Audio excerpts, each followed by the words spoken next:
You're listening to the B&H Photography Podcast. For over 40 years, B&H has been the professional source for photography, video, audio, and more.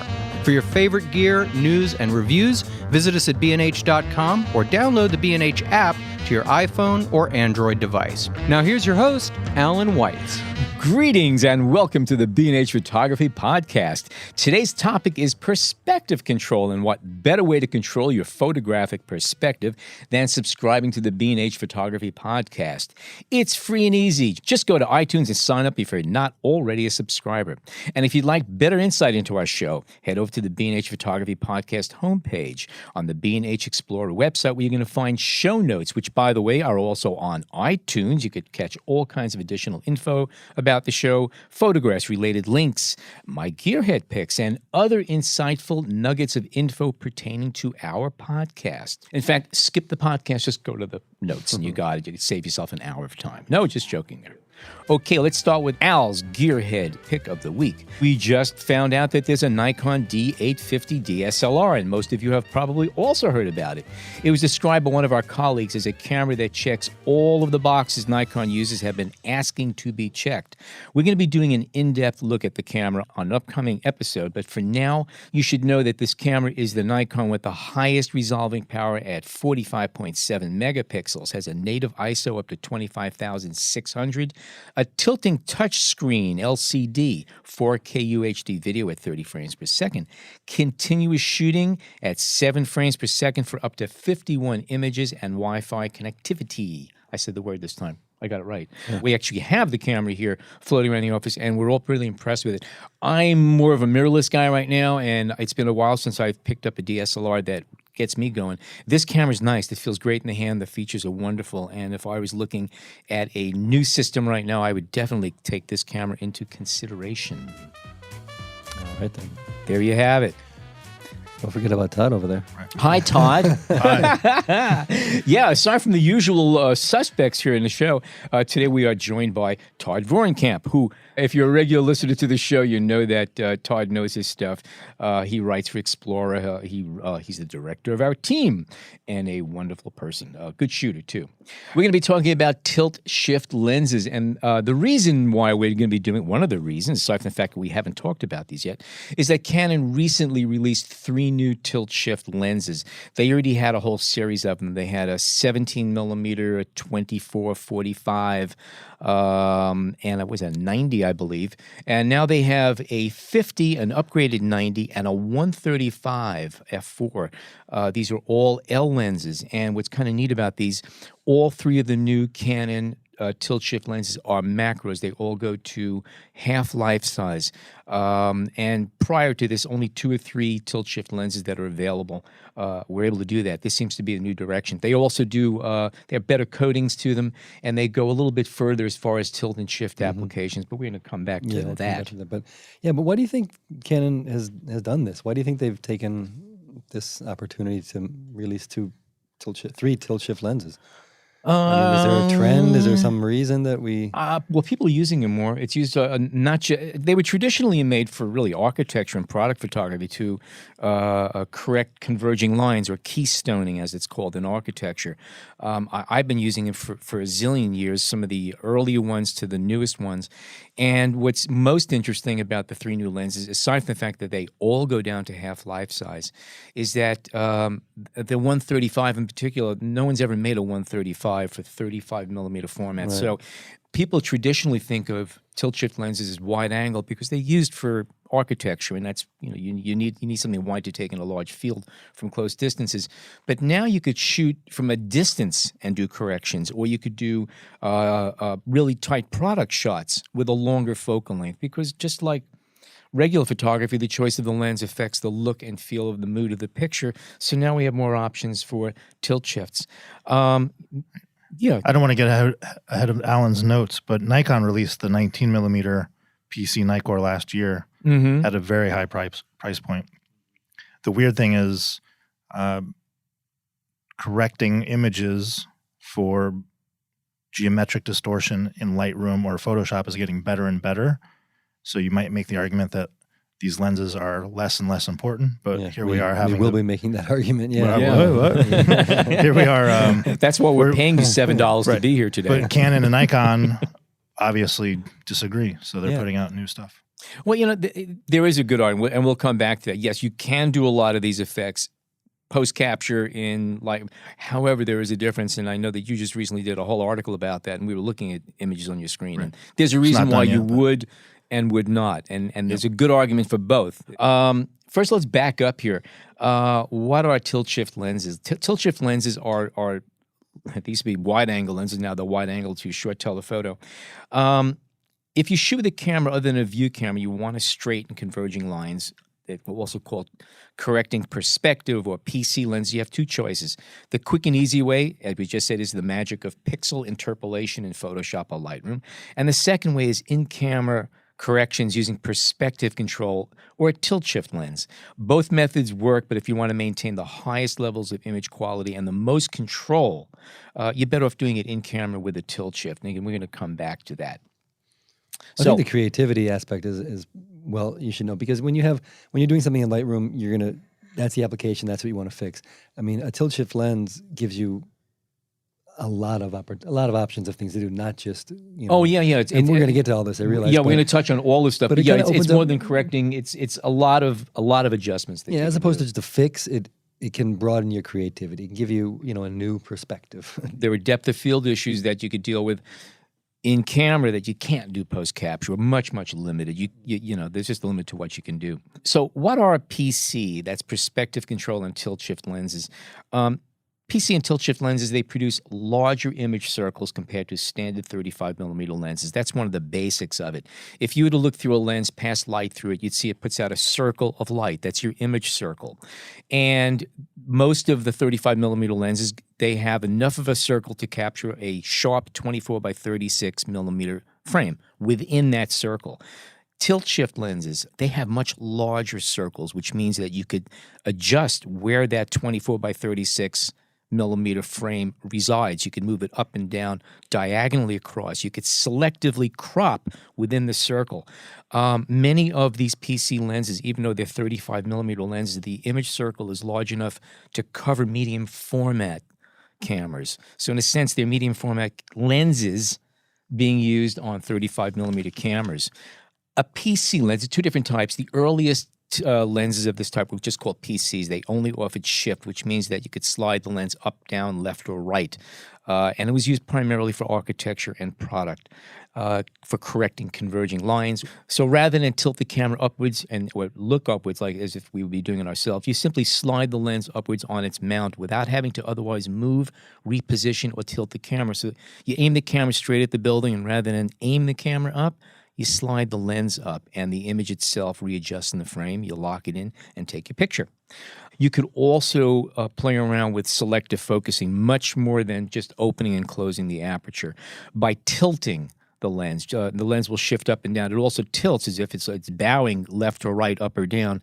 You could adjust the plane of focus, which means that you could bring things in focus, out focus, without even stopping your lens down. We'll talk a little bit about more of that too. A lot of cameras have this toy or miniature filter that emulates the look of a tilt shift lens, but only gives you it won't increase your focus, it'll decrease it.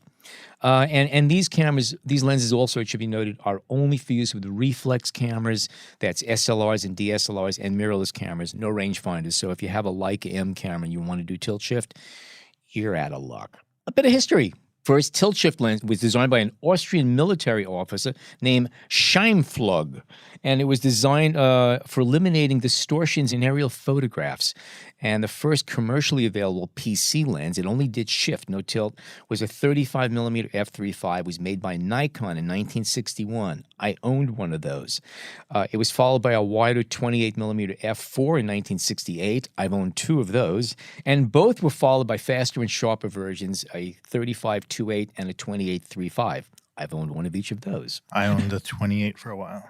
Yeah, and it was great. I used to go around photographing architecture with a 4x5. I shot black and white, and then I'd pull out my Nikon with the 28 PC, and I'd shoot Kodachromes or whatever I'm doing. And I have wonderful little 35mm color backups. Canon joined the party in 1973 when they introduced the first tilt-shift lens. It was a Canon TS35mm f2.8 SSC, and Olympus soon followed with a 35 and 24mm shift-only lenses, followed by similar lenses by Minolta, Pentax, and Schneider, and Schneider made the PC lenses a 28mm for Leica R cameras, which you, Todd, have adapted for a Nikon and you use often. That's true. Yeah, it's a very nice lens. Now those Olympus and Minoltas, are they usable today? Yeah, if you have a mirrorless camera, absolutely, and they're priced really well. We recently had a Canon, that early 35mm Canon tilt shift, and it was only a few $100s, and it would be easily adaptable to just about any mirrorless camera out there right now. A friend of mine used the Olympus and said it's an amazing lens. It is. You can get it for next to nothing these days. Although now that we've said this on the podcast with our zillions of listeners, Right. that's it. Head to eBay immediately. Right.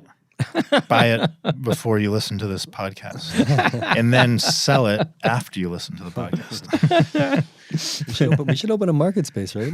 Take a little tip from Let us know what you're trying to sell, and we'll bump the value up by telling everyone how good it is. Exactly.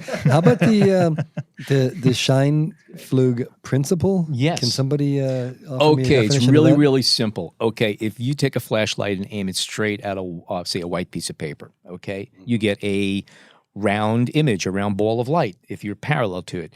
If you tilt the paper, what happens to the ball of light? It sort of flares out at the far end, sort of like a comet shape, okay?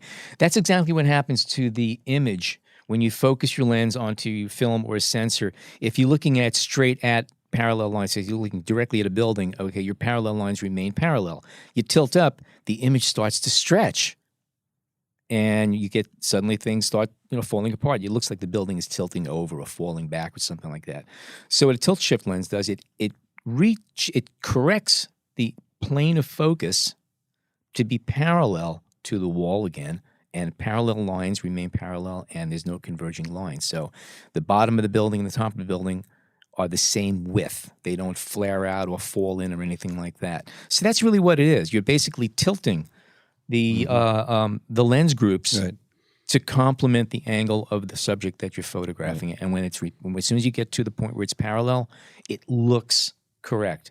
It always has kind of a funny look about it, though. There is an oddness to it, but it looks right. It's kind of goofy. The human eye sees converging lines. Yes. So you can correct with a shift lens. You can correct a wall or a building to the point where it looks unnatural because you've maintained those straight lines. Whereas if you were standing there with your own eyes, you would see some convergence. Right. And people don't understand, but if you take the classic desert highway scene where you're standing in the middle of a 2-lane highway looking to the horizon, as the road goes further and further away from you, it gets narrower and narrower. Or railroad tracks. Railroad tracks. Don't stand on railroad tracks. Yeah. That's dangerous. Nor should you stand in the middle of a road. But everyone knows that, has that visual. Buildings do the same thing. A 1-story building, 2-story building, you're not going to see it. But if you stand at the base of the World Trade Center or another building that's not tapered, and you look up, it will look tapered. And if you have grid lines, you could see it very easily. Yep, exactly. Yeah, absolutely. Now, obviously, when you're shooting a tall tower, these lenses aren't going to work. I mean, just simply, you're not going to get everything. Really wide No, not true. It depends how far back you can get. Yeah, if you're standing across the street from a 100-story building, no, you're not correcting it. Right. However, if you're standing 5 blocks away, yeah, you are. Yeah. So that's really, depends on the lens and your distance. Yeah, the focal length, the height of your subject, and the distance. Yep. The other interesting thing you can do with a shift lens is you can shoot panoramics by shifting. Yeah. Yes. And some of the older shift lens, when you get to the extreme ranges of the shift, you start to get some softness. But if you're shooting mirrorless, and especially crop sensor, you can deflect a shift lens from end to end without moving your camera or adjusting your tripod and shoot a panoramic in that fashion. And it works really well. Yes. When I played with one of these lenses, I would do the opposite, just kind of make light trails going up and down the frame, which kind of worked well if you're doing some urban, landscape photography. It kind of is fun to play with. So, but just the general idea or the main point that I think I want to pass on to our listeners, you're adjusting the relationship of the lens to the film plane. Yes, that's a good way of putting it. You're adjusting the relationship normally it's parallel, it's flat. Mm-hmm. But with a tilt shift lens, you can angle it and create different effects. Yeah. Yeah. Yeah, and the tilt is very different than the shift. Right. And so, like Alan said, some of the older lenses only did shift. Now, almost, I don't think anybody makes one that doesn't do. No, the tilt they're with all it. tilt Yeah. shift now. That's correct. Yeah. And the tilt, besides using it you can use it for geometric corrections, but you can also go do the toy camera effect Right. where you get an incredibly shallow depth of field because with the Scheimpflug principle, probably did not say that right. One of the best examples of depth of field manipulation I ever did myself. I think I might have mentioned on another show once. I was using 24 millimeter. Right. Might have been a Nikkor because they make a 24. A lot of people make 24s. We'll list those all in a little bit. And I was doing a photograph. There was a fence post in the foreground about a foot away from my camera, from the lens. Mm-hmm. And then there was a small stone cottage about, I'm going to say 25 feet behind that. And I focused on the post, which is, again, about a foot away from my lens. And then without stopping the lens down, remaining at f2.8, the widest aperture, I tilted the lens forward. And what I do is I angled the lens elements so that they were bringing both the fence post and the building in the background into the same plane of focus. What stayed out of focus was the sky and the ground, which was not visible. And at f2.8, I was able to hold total sharpness between 1 foot away and about 20 feet away. And then I stopped down 3 stops to increase my resolving power, and everything was in sharp, 2.5, 3 stops down from maximum aperture. It's great stuff. Yeah. Not only can you get incredibly shallow depth of field effects, but you get incredibly deep depth of field effects with a shift lens. So it's the equivalent of using a view camera on a 35 millimeter Or mirrorless, yeah. or mirrorless camera. Another thing you could do, which is kind of interesting, say you had a large backdrop and you set up, say, 2 rows of 6 people in a V formation, the 2 people in the front standing right, and then they sort of flare out to you like an arrowhead, so you'd like the V shape going away from you. So the people, the furthest are to the right and to the left extreme. If you focus with a tilt shift lens, it's possible to, by tilting left or right, you could bring everyone on the left side into focus at wide aperture and knock everybody else out. And then by flipping the angle that you're shooting from, reverse the tilt of the lens, bring the other group in. So you could actually, without touching f-stops, you could great control over what's in focus, what isn't, and you could split the difference on it. Go ahead. Yeah, no, my question has to do with aperture, and in general, the widest aperture, maximum aperture I'm seeing is 2.8. Now, is that just a product of cost and size, or is there not much of an advantage? I would imagine if you go, these lenses are already big. If you handle them, they're kind of massive because there's a lot of stuff going on here to get these things to work. They're also all manual focus. There's no autofocus going on here. You manually focus. The fastest ones are 2.8, and I have a feeling it might have to do with cost because they are pretty pricey. Some of them are anyway. And it might also have to do with just resolving power. It may not be possible to be that sharp, wide open with these lenses. I'm not quite sure. Most of the time, you're shooting these on a tripod anyway. Yes. So you don't need to open up to 1.4 to allow light in to reduce shake. So yeah, you can hand hold these things, but it's not recommendable. If you're using a shift, if you're tilting, hand holding is a possibility. If you're shifting, I've done it. You got to shoot a lot to get one that's good. Yeah, you're kind of defeating the whole point. Have either of you seen the 135? The new Canon 135? I've seen pictures of it now. Okay, I imagine it's pretty big, right? I would assume so, yes. Okay. The 85 to 90s are pretty hefty, and this is bigger than those. At the top of the pyramid, the Schneider PCTS lenses they look normal size in the photos on the website, but if you buy one, you will be surprised at how large it is. Yes, lift with your knees, not your back. Yeah. It is a big lens. Yep. Right. They're beautiful, and they're very cool, but it is, do not plan on dropping it in your camera bag. It's like taking it for a walk. Quick question. And again, I'm going to try to word this correctly, but there's a difference between mount rotation and a tilt shift axis rotation. Can you clarify that for me? Yeah, so I And use certain lenses offer that, and others don't. I use the Leica Schneider shift lens, and you can rotate the lens without rotating the camera, just like almost like a telephoto with a collar. Right. That's a good way of putting it. Yeah. So you there's a knob that offers a release, and you twist the whole thing. Yeah, actually, on the Schneider, you just turn it. It's pretty. There's a good detent and resistance, but that allows you to rotate at 90 degrees and shift in a totally different direction, or rotate it at a 45-degree angle, which I haven't discovered why you would want to do that. But yeah, the older Nikon PC lenses, you could rotate them 360 degrees, and there were 12 detents along the way, so you had little markers. Yeah, same with the Rokinon. Yeah. That's a pretty common thing. I say the Rokinons are. I've heard good things about them. If you look on the website, they actually get really good reviews, and they're fairly reasonable compared to some of the Very new. reasonable. Yeah, I used one about 4 or 5 years ago. I did a review on one. Yeah, it was great. The other inexpensive way to get into this is through LensBaby. That is kind of how LensBaby started, was doing tilt, not necessarily traditional tilt shift lenses, but some of them had little geared attachments that allowed you to deflect it. Right. So. Well, this is something I want to get. Well, might as well get to it now. But there seems to have been a trend, and I don't know where we'll say this trend started. Maybe it was the fact that people liked the toy mode that you got in point and shoots. Our former guest, Vincent LaFray, he opened a lot of people's eyes to that, and a lot of TV shows reopened. I should say. I mean, even he said, "I didn't invent this, but everyone thinks I'm responsible for this." And he made that look very popular. Shooting, cityscapes from the sky. You see it a lot in advertising, editorial. And again, even like with portraiture, people are using it. There's a lot of different applications that the lenses were never even intended for. The miniature look that you get. It's kind of like bokeh, where your eyes, as you've said before, your eyes produce bokeh, but it's not like what you see in a photograph or on a video. And the same thing is like with a shift lens or going into the toy mode or whatever, you can get a very unique visual effect that your eyes cannot reproduce. So you're seeing something that you don't usually see. I think that's the attraction. All right. Can we jump to like the general applications? I mean, we've talked about it a little bit, but you obviously talked about at the beginning architecture as the primary one. But is there other applications that? Am I jumping ahead? No.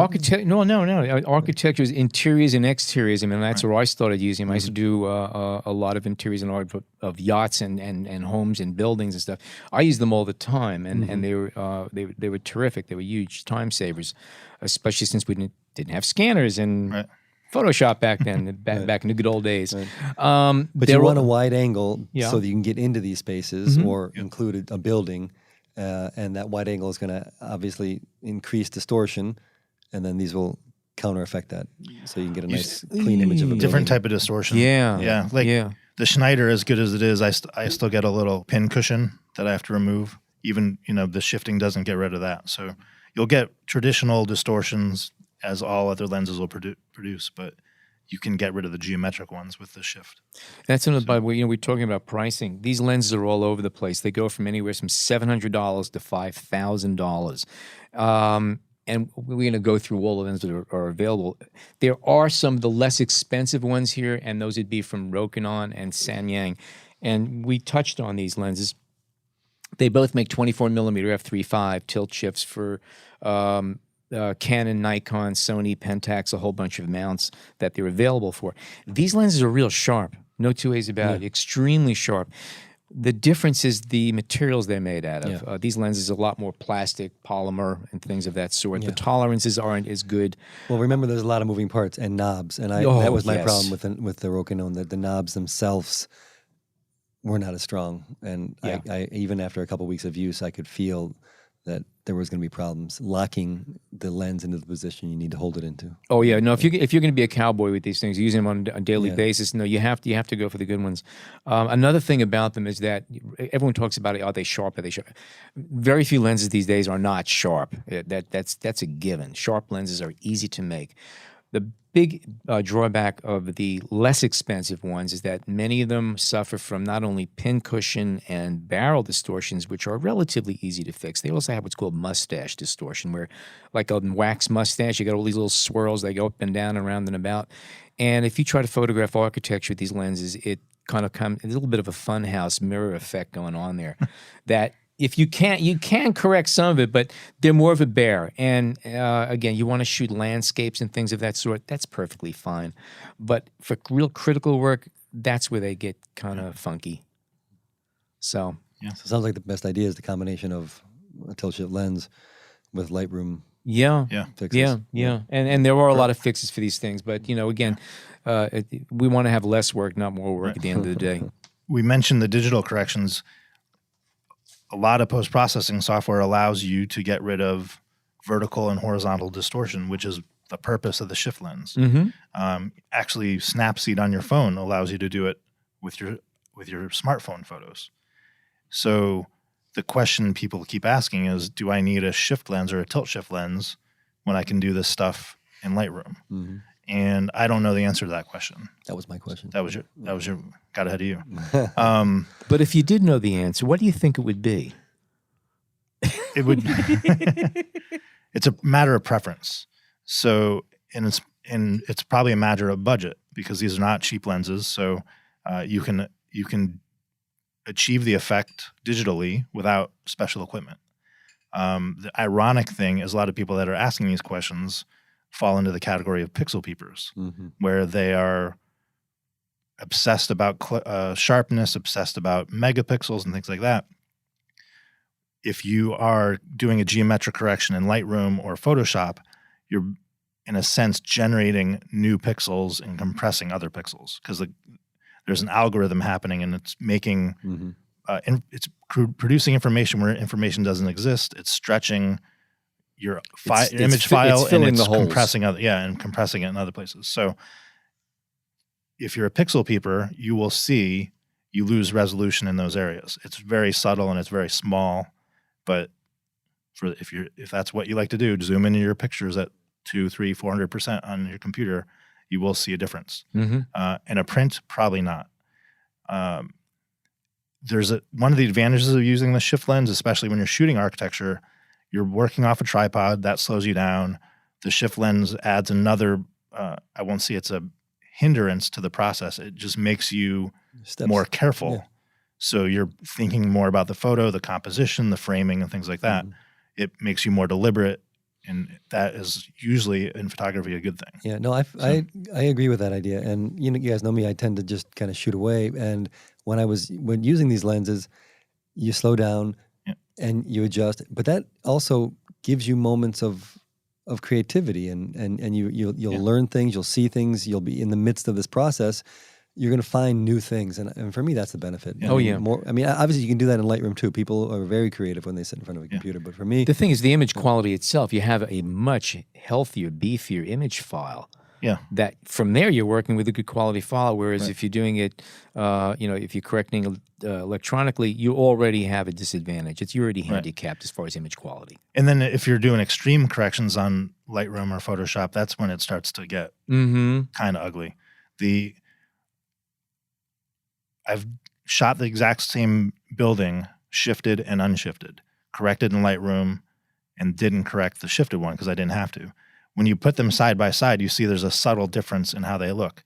But if you didn't have one of those images and you only had the shifted or you only had the electronically corrected one, you wouldn't notice that there's a difference in the image. So this is a subject I'd like to maybe we can hear from some listeners, some of their input on this in terms of reasons that they would shoot with a tilt shift lens or adjust. Yeah. I've had tilt shift lenses. My type of photography doesn't lend itself to doing tilt. So all I care about is the shift. And actually I kind of wish Nikon or Canon or someone would make a less expensive shift lens, and I forget the tilt, forget the mechanicals of that. In the most simple words, describe what shift is and what tilt is. So shift moves the lens parallel to the image plane, or right or left, up or down. So, and even though you're moving only a couple millimeters, literally on your camera, on the front of your lens is only shifting several millimeters in front of your camera. That translates into dozens of feet, I guess, in the actual image, depending on how far away the building is or what you're shooting. So, by the way, lenses go anywhere from 8 to about 12 millimeters in shift plus minus. That's the range, 12, which is a lot. Yeah. And then the tilt is when you tilt the lens to skew the image plane basically. Right. Okay. That's And you get it's a very different effect. That's for the selective focus. That's Yeah, when you're selective changing your plane of focus The plane, is what's yep. being changed there. Whereas when you do a shift, your focus is steady. Your focus does not change whatsoever. Right. So it seems like 24 millimeter is something that all the manufacturers offer. You imagine that's kind of the... That was as wide as it got for the Yeah. longest time. Was it? Now, compared to a standard 24 millimeter lens, what would we be losing with the tilt shift lens? When you stop, there's no well, it depends on the lens. Auto diaphragm, that could be an issue. Auto functions. Yeah, there's no autofocus. There's no auto diaphragm, so many of them have a lever on the lens to open and close the diaphragm, and then you also have an aperture ring where you dial in the ring. So like on the Leica that I shoot, you would throw the lever, it opens it up to 2.8, even though you're dialed to f8 or something. Once you compose, once you let all that light in to compose your shot, you flip the lever back and it closes it down to f8. They're all manual focus. But I used to have, I had a Leica, or no, I'm sorry, I had a Nikon 28 millimeter lens, and I bench tested it against the Leica Shift 28, and the Leica lens was better. I mean, I think I might have had a bad example of that Nikon. Is this the original 28? Yeah. Those are very good lenses, but Yeah. they, compared to what's out there today, Yeah. especially around the edges, no, they're not real good. They were wonderful back then. They're not as good today, especially if you have digital. You could use that 24 or 28 as a normal lens. You just don't shift, don't tilt, and I actually it's just did for a big. while. It's bulky. You don't want. It's a lot to haul around. They're big, massive, and they got things sticking out of them. It's not the most portable lens you'll ever own. And in terms of applications, I know we talked architecture and product photography. Landscaping. Landscape, Absolutely. Yeah. And but here's an interesting thing that Portraiture. a lot of Talk people about are using that. landscaping for a second. Yeah, go ahead. Here's an interesting little thing where a tilt shift lens actually bailed me on a photograph. I had to photograph I think it was a 3-story building, and I was able to get out into the middle of the street to photograph. It was kind of a side street that it was on, and I was able to get a really nice composition with the building centered in the frame. The problem is that on the left side there was a telephone pole that was about 3 feet too far to the right, and to get straight at the building, the pole was there. And I was able to eliminate it by doing a very simple little trick. I moved my camera to the right about 3.5 feet, and I kept watching, and I waited until, from my vantage point, the pole was off to the left enough where I was able to get the whole building. I then got everything nice and parallel, and then I shifted the lens so that I was able to center the building in the frame. So I was looking at the building slightly sideways from the side, but squaring it off, and it looked good. If you look carefully, there was a little cupola on the top, and if you look at the cupola, you could see the right side of it, but you couldn't see the left. But otherwise, it was symmetrical, and it was kind of an optical illusion. But because I had a shift lens, I was able to photograph the building and get the pole out of the picture. The people that install light poles, trees, and things like that around cities do not think about the photographer who's going to be hired to photograph that building. Yeah, and there are large, white, ugly trucks that do park in front of the building. Not to mention parking spots. Parking spots. By the way, it's an interesting thing. What We talk just a fast one. If you have a mirrorless camera and you're looking at tilt shift lenses, yes, you can adapt most any of these tilt shift lenses to any camera. It's mirrorless, but be careful of one thing. Some have an aperture ring, some don't. Yep. Okay. Yeah, the new Nikon 19 tilt shift does not have an aperture ring. So if you're shooting mirrorless, you're going to be wide open the whole time. Yeah. It's got electronic diaphragm, so you can't even. There's no way around it. Yeah. So if you're going to do that, make sure you get yourself a lens that has a diaphragm ring. Yeah. What about using? Well, even with the diaphragm ring, you can't. Because it's the new 19 tilt shift is an electronic diaphragm, so you need electricity to move. I have a friend who could hack that. Go, let me know. APS-C sensors. Is there any? They don't make issues. Any difference? I don't think they make any PCs for them specifically. But using one of these lenses on an APC is going to make any. There's no difference, right? Advantage and disadvantage. I've shot that Leica 28 tilt or a shift lens on a full frame high resolution camera, and you get softness around the edges, especially when you shift it. You start to get softness. To the extremes, yeah. On APS-C, sharp. I can shift that all the way, and it stays sharp corner to corner. Because you're using that tight center part of the... The disadvantage is it's a 28 shift lens, which is now a 42, Right. which every once in a while I'm like, man, I wish this thing was wider, because I'll be in a tight spot or an interior, and 42's fair. It's a little wide, but Not sometimes, wide yeah. No. Yeah. By the way, you're talking about depth of field and stuff like that and sharpness. These lenses go down to f22, sometimes even f32. And in various, if you're shooting architecture, you are stomping down for two reasons. Number one, as you mentioned, the edges are softer. With any image circle on any lens, as you get to the edges, you start to lose it. That's where they're known to lose it. These lenses are no different. If you shift to an extreme, yes, you're going to start getting softness. You stomp the lens down, you could regain a lot of that sharpness back. Another thing that these lenses are known for is that you can vignette. There's light loss towards the edges, which is a natural phenomenon. Right. Stomp the lens down, and you could usually regain most of that luminescence on the corners. Okay, so product photography, we can understand why you have a box, you have a carton, you want it to look like the shape that it should look like. What about still lifes? It would seem like...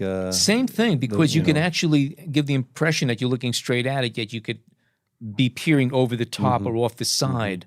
I remember I was once playing around with some small toy cars, and I got down below the level of the cars, and I was looking up at them. They're coming right at me, but they're little toy cars, but they looked real because there was this massiveness. You were looking at it from a point of view that you normally not see a toy from.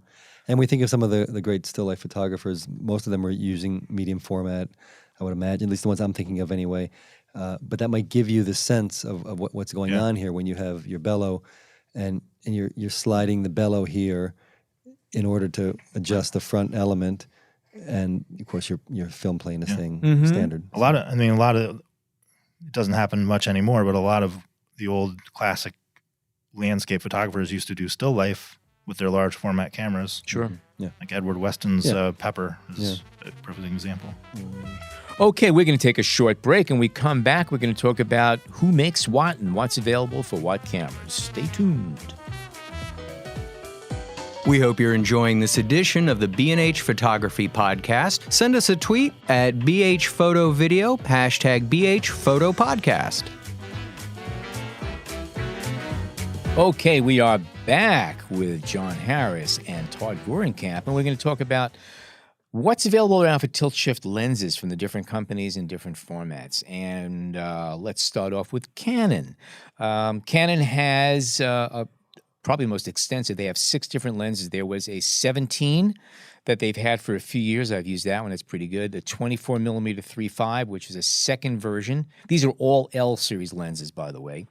There's a 45mm. And by the way, all the Canon, they're called TSE, for tilt shift -E, which I guess is for electronic coupling. Now, what's interesting is that Canon had a TSE 45mm 2.8, and one of the new lenses is the TSE 50mm f2.8. What's the big deal? Well, it's a lot. First of all 3 of the new Canon lenses, the 50, 90, and 135, they're all macro lenses. They go down to half life size. The 45mm focus down to 15.5 inches. The new 50 goes down to 10.6 inches. So, again, a big difference there. And is the 45 an L series? No, you know what? It may not be. I think that might be the only lens that is not an L, unless I left the letter out on this list here. So don't quote. But, I think there's actually something to that. I don't believe the 45 Well, the was price an L. would indicate it might not be. It's one of the more affordable. Yes. Same with the older 90. Yeah, the older 90. Does not have a red ring. That's correct. Yes. Yes. And the new 50 also goes from 8.5, has tilt shift plus minus tilt of 8.5 degrees, and maximum shift of 12, which is up 1 millimeter from the prior lens.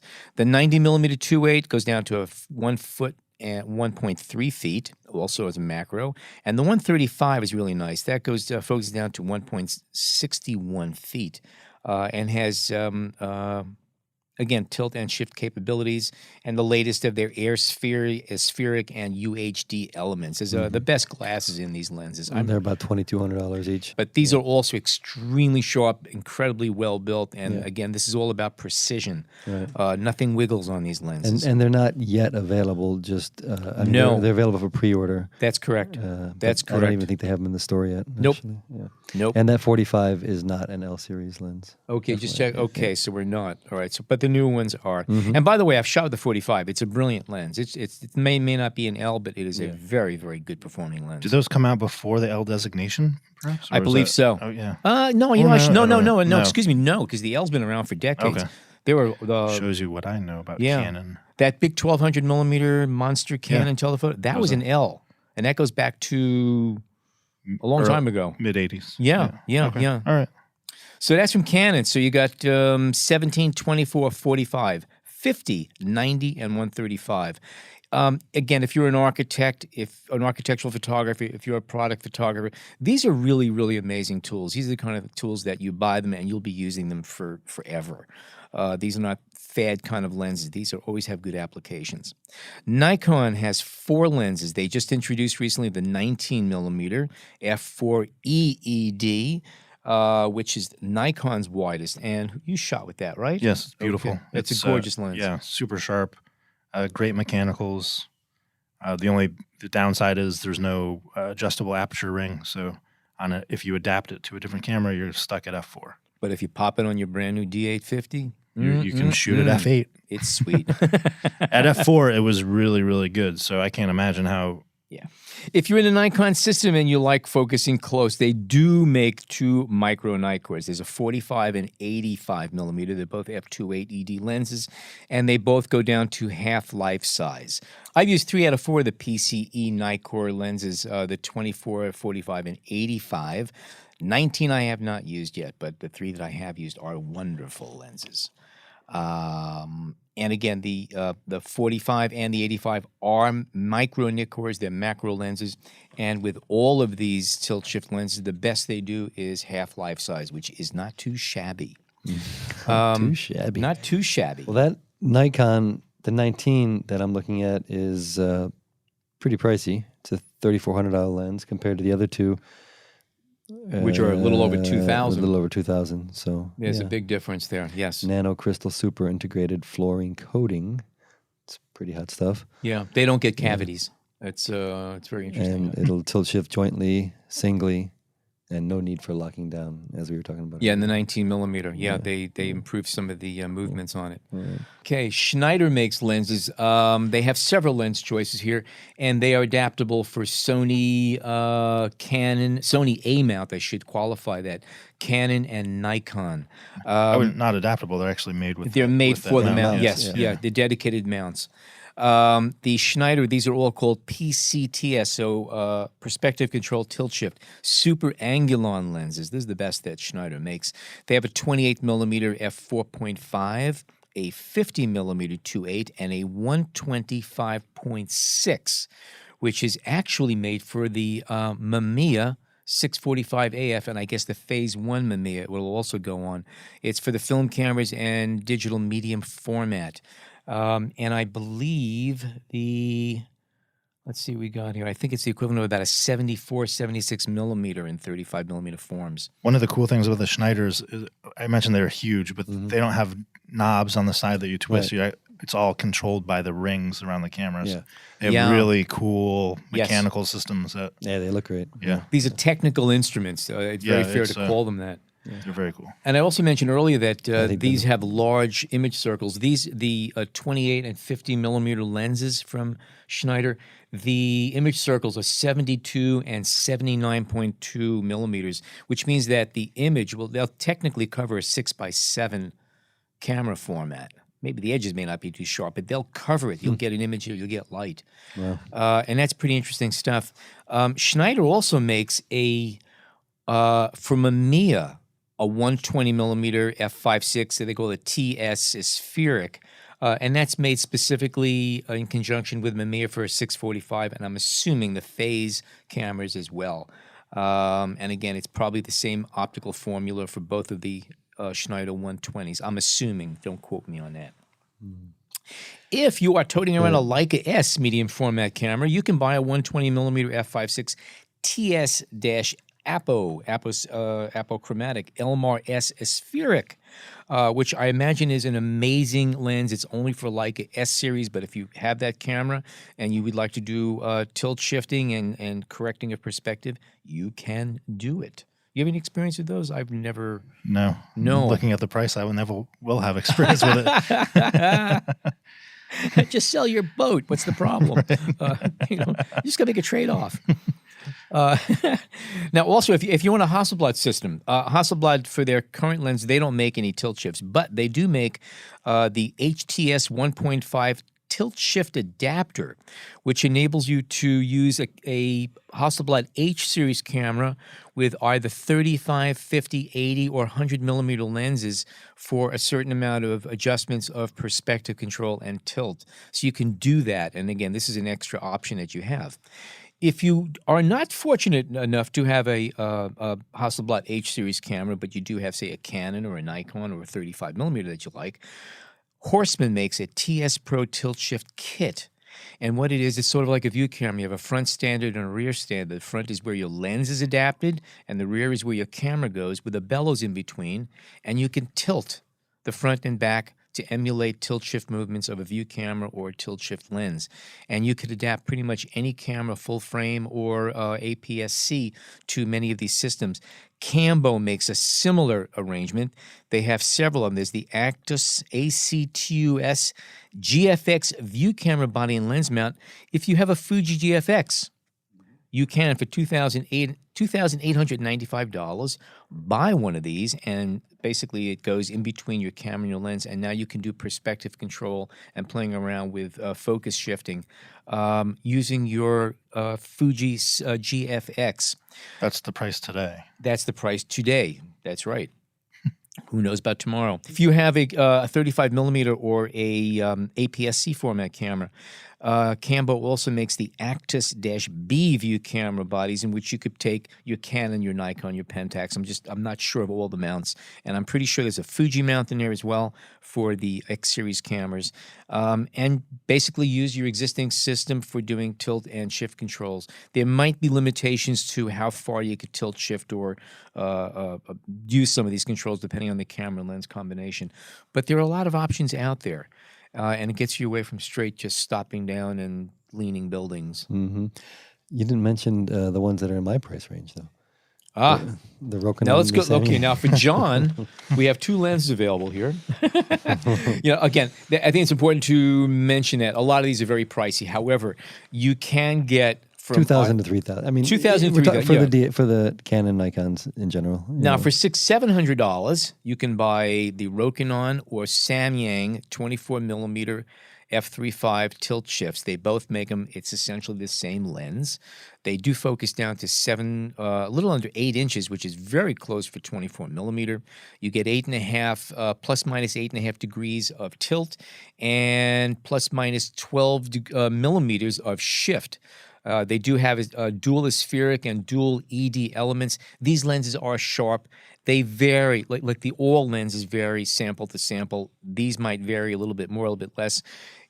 I've gotten some very good pictures with these. As I mentioned earlier, we've spoke about it, that there can be certain distortion issues you get with these lenses. Everything has a price, figuratively and literally, but they're very good. We've done reviews on these lenses over the years, and they're incredibly. They're very sharp. I mean, I don't think that's. I've gotten some wonderful pictures using the 24. I believe it was the Rokinon that I had for a while with a Nikon mount, and I used it on a Sony A7R2, and I got very good pictures. Right. Yeah. No, and then there's the Lens Baby option to go if you want a low cost entry into the tilt market. For selective focus. Yeah. And then there's the secondhand market where, as you mentioned, there's a Leica / Schneider 28 shift. The older Nikon shift lenses, which are incredibly good and can be had for a few $100s, several $100s. Yeah, Olympus, and I think you said there was a Minolta one as well. Yes. Yep. A lot of those companies made great lenses back in the day, and you can still buy them today. And if you're shooting mirrorless, you just grab an adapter. And yeah. The only recommendation I'd make, and again, I'm talking specifically from my experience with the older Nikons, the 35 and the 28 millimeter. If you're given a choice, go for the newer models. Those are and the 35 millimeter would be the 2.8, not the 3.5, and the 28 millimeter, the 3.5, not 4. They're both good, but the newer, faster ones do have it on edge sharpness. No two ways about that. And again, you can pick them up for a few $100s, and they're very usable. They're very, very good. Any other thoughts? No. Tilt and shift. Tilt and shift. Jason's going to set a new dance for us. Right? No, I mean, I guess my final thought is that there's a practical purpose to these lenses, and some people need that for the type of photography they do, but they're also a lot of fun to use. Yeah. Yeah, So- you can, again, these are technical lenses that have a lot of good creative possibilities, and you could play. Yeah, I like the process of photography, and having more things to tweak and adjust on the camera is not always great if you're running and gunning, but if you're working off a tripod and stuff, it makes it a cool experience. Yeah. And again, if all of this stuff is really just out of your price range, what you do is go down to Auto World and get yourself a radiator hose, cut it down, get some radiator clamps, some hose clamps on there, put one in the lens, one in the lens, and just hand hold it and bend it. And you might get some good stuff. You never know. And I would say stick to close-ups. Someone made a tilt shift adapter for Nikon with a 3D printer. Oh, wow. So you could turn any lens into a tilt shift. Of course, a regular lens doesn't have the same size image circle, but that might be the future of tilting and shifting is make your own. One thing real quickly, jumping back to the Rokinon and Samyang. The Samyang has mounts for Nikon F, Canon EF, and Sony A, but the Rokinon has Nikon F, Canon EF, Pentax K, Sony A, and Sony E for their mirrorless. Yes. However, nothing yet for Fujifilm X mounts. Got to adapt. They'll have to adapt it. Yeah. The thing is, they're easily adaptable. Yep. You know, so it's not really an issue. You could pretty much use it on electronics aren't an anything. issue, really. Mm-hmm. Mm-hmm. Yeah, that's the other thing. When you're looking at the secondhand market, all these things are manual focus. Very few of them have electronic gizmos inside of them. So you can get 20, 30-year-old lenses, and it's going to work almost exactly the same as the ones that are made today. And they slow you down. Yep. So there we have it. Another fabulous podcast from the folks at B&H. Thank you, John Harris. Thank you, Jason Tables. And thank you, Todd Vorenkamp, for joining us today. You're always welcome here. Thanks for having me. And you behaved yourself. We're very, very proud. I Just try. knock first. I try. Yeah. Love the studio. Love what you've done with the place. The new wallpaper is wonderful.